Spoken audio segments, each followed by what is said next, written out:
Hello, welcome to AORUS 101. Today we'll be teaching you how to build a PC from scratch.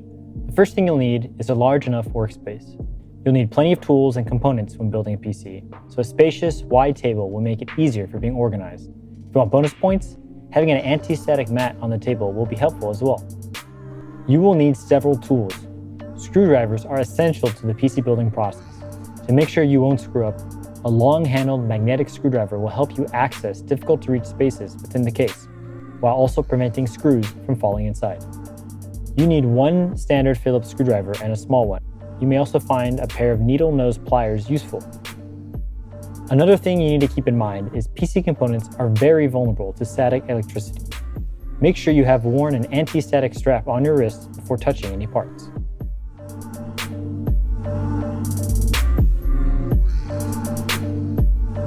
The CPU is the heart of your whole PC setup. Without it, nothing can actually work.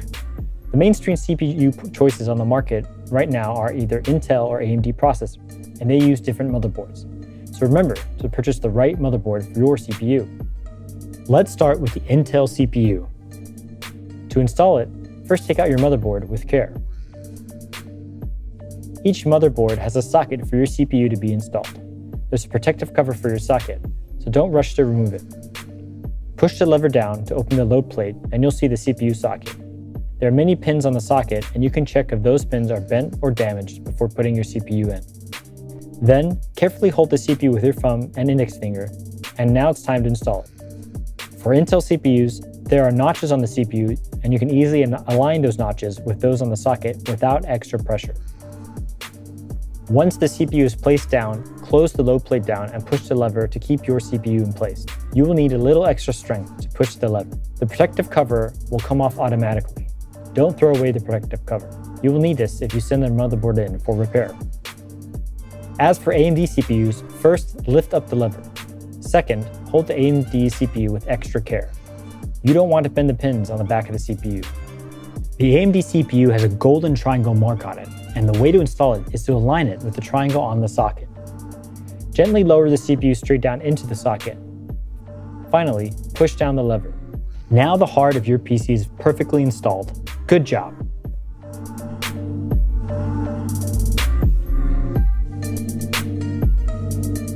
If you want higher speeds for storage, then you'll need an SSD running PCIe protocol. Usually, this kind of SSD uses an M.2 connector, and the slots for it are hidden under the SSD shield on the motherboard. Unscrew the shield first, and you'll see the M.2 slot for it. Insert the SSD at a 30-degree angle and push it from the back. It should sit in a raised position. Put the screw on to lower down the SSD.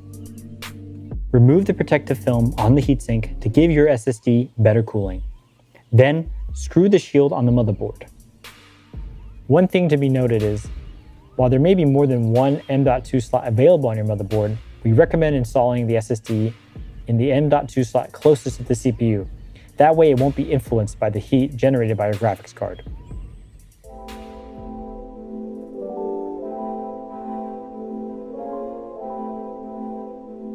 A CPU can get very hot once it starts to run. That's why we need a CPU cooler. The most traditional solution to CPU cooling is a tower CPU cooler.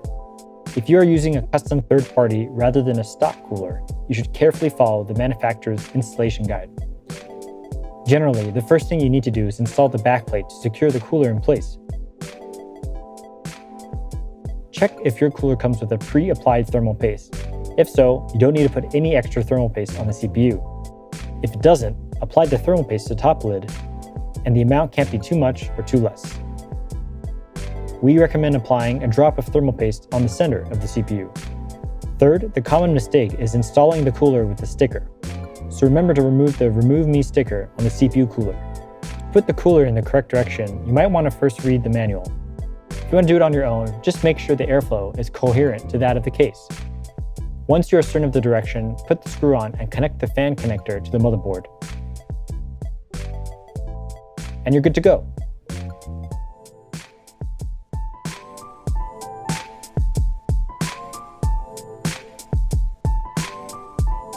The next step is to install the RAM.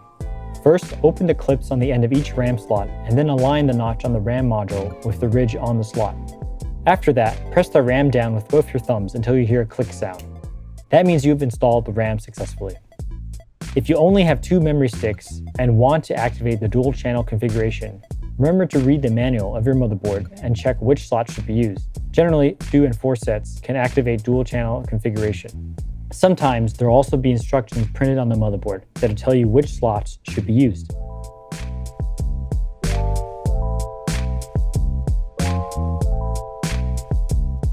Now we are done with the motherboard, it's time to put it with the components installed in the case. Here we're using the case, the AORUS AC300W. Some motherboards come with discrete I/O shields and some have the I/O shield pre-mounted. If you get a discrete one, install the I/O shield to fill up the cutout for the I/O first. Otherwise, dust will easily get into your case and damage your component. Before putting the whole motherboard in, the first thing is to lay down your case for a better working angle. Install the motherboard standoff to keep the motherboard from directly contacting the case. Once it is done, put the motherboard into the case and make sure the direction is right by aligning the screw holes on the motherboard with the standoff, and aligning the I/O ports on your motherboard with the cutout for ports on the I/O shield. Last, secure all screws on. Don't secure the screws too tight before you put all of them on.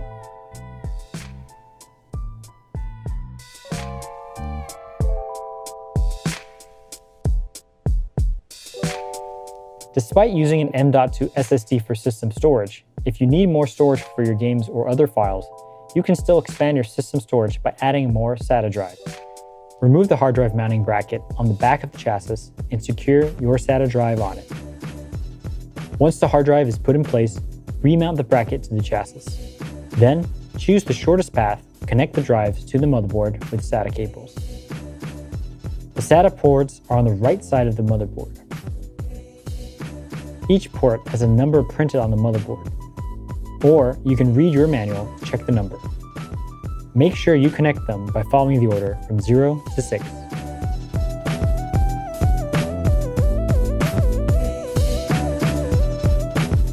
Power supply unit, or PSU, is where your system gets its power from.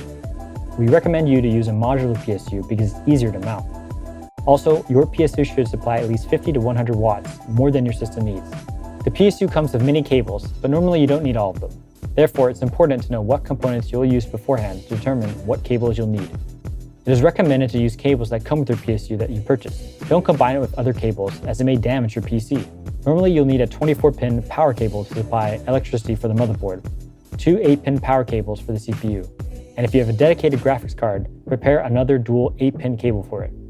If you use a high-end graphics card that has 2 power supply sockets or more, it is recommended to use 2 PCIe power cables for it. You will also need a 6-pin to Molex connector power cable for your system fans and a SATA power cable for storage drives.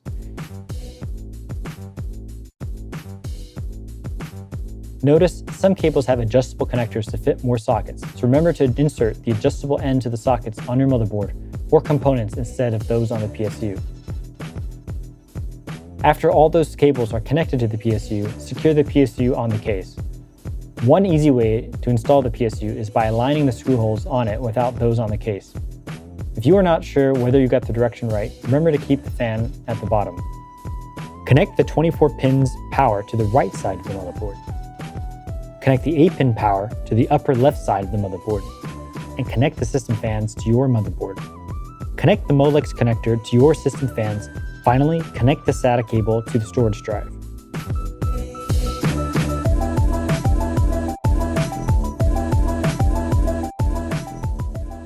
Now we're going to connect the case to the motherboard and connect important features such as power, reset switches, LED lights, as well as audio and USB ports. Connect the front audio on the bottom of the board. Connect the USB 2.0 or 3.0 ports. Connect the Type-C port if your case has one. If you can't find the corresponding connectors, double-check the manual of the motherboard. Finally, use the G connector to manage the rest of the tiny cables. Line each cable to the appropriate slots on the G connector, then connect the G connector to the socket on the lower right side of the motherboard.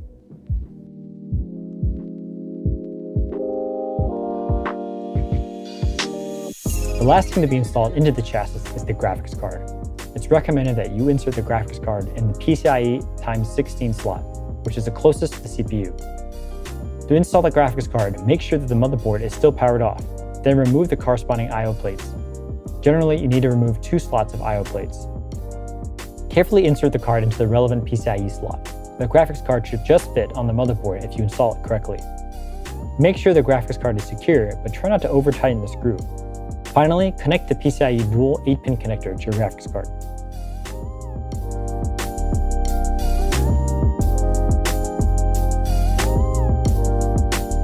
Now we're going to test whether the PC can run properly. Connect the power cables to the PSU and turn it on. Press the power button on the case. Some motherboards have a debug LCD code. You can check the corresponding code on the manual to see whether your computer is installed correctly. Some motherboards also have status LEDs. If the CPU, DRAM, graphics card LED is on, that means the corresponding device is not working normally. Go check whether the power cable is connected tightly enough and the hardware is installed properly. If the CPU, VRAM, graphics card lights are all off, that means that you've correctly installed all the hardware. Good job.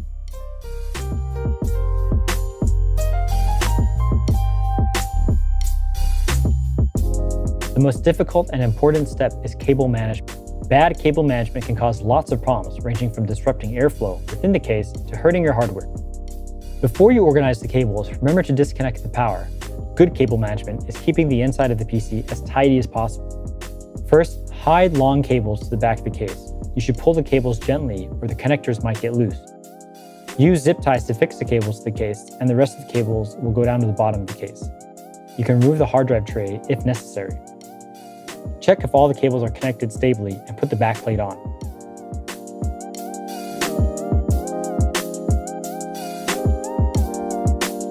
Before you turn on the PC, you'll need to connect a variety of devices such as the mouse and keyboard, as well as the monitor and audio device. First, connect the keyboard and mouse to the motherboard's USB ports. We recommend that you don't use the blue or red USB 3.0 port, as those ports are designed to be used with storage devices that can take advantage of the larger bandwidth and faster speeds. Second, connect the audio device on the front panel. You can use the essential USB DAC provided with the motherboard to connect your headset. This will greatly enhance the depth of your music. If you have audio speakers, follow the instruction manual supplied by the manufacturer. Generally speaking, the audio speakers will connect to the motherboard's line-out audio jack. Finally, connect the monitor to the graphics card HDMI port. Do not connect to the motherboard's HDMI port, as you will see nothing when you boot.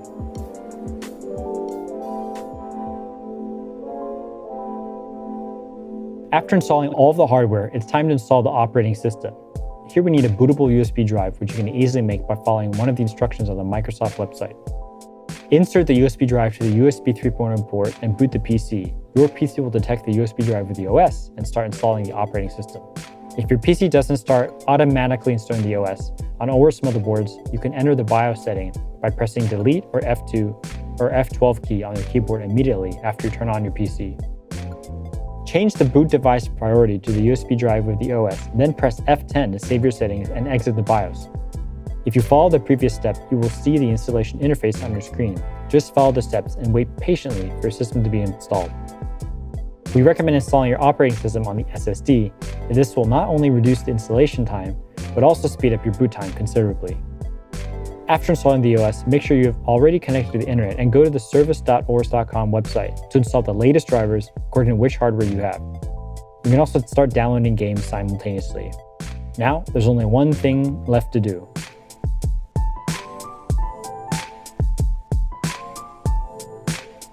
One last step, which is what most people forget to do, is product registration. You can not only access warranty, but also earn AORUS points to claim exclusive prizes such as Steam codes and even AORUS robots. If you register within 30 days, you will get an extended warranty. Product registration is quite easy.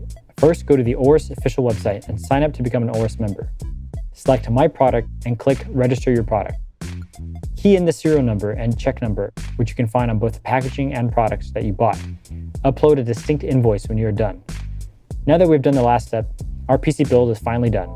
Enjoy it, and thanks for watching.